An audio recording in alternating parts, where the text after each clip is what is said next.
Di Indonesia, mie instan bukan sekadar makanan, ia adalah budaya. Tapi tahukah kamu, salah satu merek mie instan Indonesia ini juga menjadi legenda di benua Afrika, tepatnya di Nigeria? Ya, Indomie.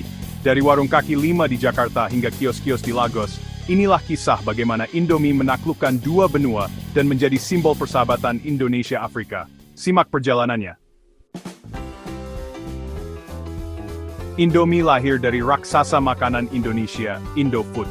Perusahaan ini didirikan pada 1971 oleh Sudono Salim, seorang visioner yang ingin menjawab kebutuhan pangan masyarakat Indonesia. Pada 1972, Indomie resmi diluncurkan dengan varian pertama ayam bawang. Dengan harga terjangkau dan rasa yang lezat, Indomie langsung menjadi primadona. Indofood tak hanya berinovasi di rasa, tapi juga di teknologi. Mereka adalah pelopor mie instan di Indonesia, bahkan menjadi salah satu produsen mie instan terbesar di dunia. Saat ini, Indomie diproduksi di lebih dari 30 pabrik global dan terjual di 100 lebih negara. Tapi, salah satu kisah sukses terbesarnya justru terjadi di Nigeria. Indofood memproduksi 20 miliar bungkus Indomie per tahun. Nigeria, negara terpadat di Afrika dengan 220 juta penduduk. Negara ini kaya akan minyak bumi, budaya, dan kuliner yang beragam.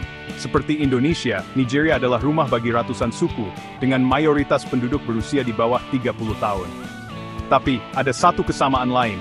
Keduanya mencintai mie instan. Di Nigeria, Indomie bukan sekadar camilan, ia adalah makanan pokok. Dari mahasiswa kos hingga keluarga kelas menengah, semua punya cara unik mengolah Indomie. Lantas, bagaimana mie instan Indonesia bisa sampai ke sini? Pada tahun 1988, Indomie pertama kali diimpor ke Nigeria. Tapi baru di tahun 1996, Indofood menggandeng Dufil Prima Foods untuk memproduksi Indomie lokal. Inilah kunci suksesnya, harga jadi lebih murah, dan rasa disesuaikan dengan selera Afrika.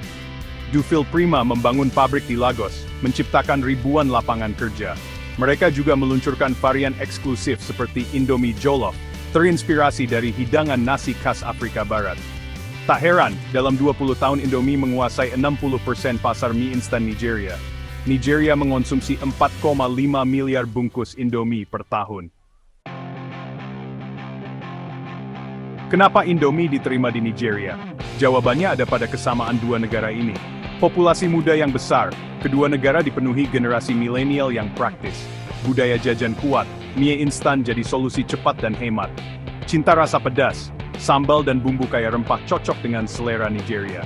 Ekonomi berkembang, harga terjangkau membuat Indomie bisa dinikmati semua kalangan. Bahkan di Nigeria, Indomie sering dihidangkan dengan topping mewah seperti telur, daging. Indomie membuktikan bahwa makanan sederhana bisa jadi duta budaya. Kisah suksesnya di Nigeria adalah tentang adaptasi, inovasi, dan memahami selera lokal. Dari Jakarta ke Lagos, dari ayam bawang hingga jollof flavor, Indomie bukan hanya merek, ia adalah bukti bahwa Indonesia bisa go global. Jadi, lain kali kamu makan Indomie, ingatlah di seberang benua, ada 200 juta orang Nigeria yang juga sedang menikmati kelezatan yang sama. Sampai jumpa di video berikutnya. Jangan lupa like, subscribe, dan share ke sesama pecinta Indomie. Indomie, connecting Indonesia and Nigeria.